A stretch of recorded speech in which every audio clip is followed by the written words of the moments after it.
Qanday Bakülya? Настроение qanday? Qayerda жүрөсүң? İstanbul'da. Qanday ekan İstanbul?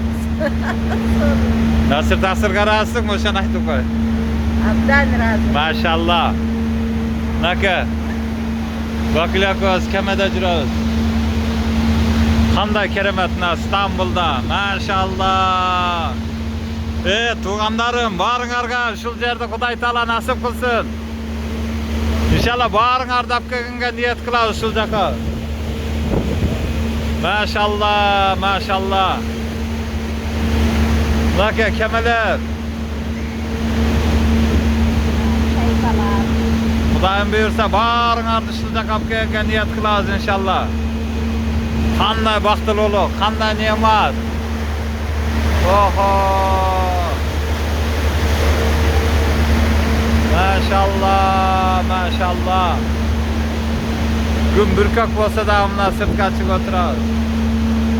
Qanday ekan Bakülya? Sonra? Güzel. Çok güzel.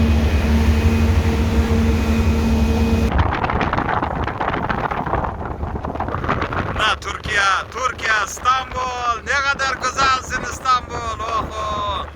Hazır o alışacakta görünüp ata, görmeye ata bilmem hazır. Köprüye getip otaz inşallah. Buna kemede, buna deniz. Oho. Buna deniz, buna deniz. Maşallah, maşallah. Kudayım bardıq tuğanlarım barыңарга бактылуулук берсин, ушундай жерди көргөнгө насип кылсын. Köprüge getip otağız, köprüge jeteyin dep kaldık.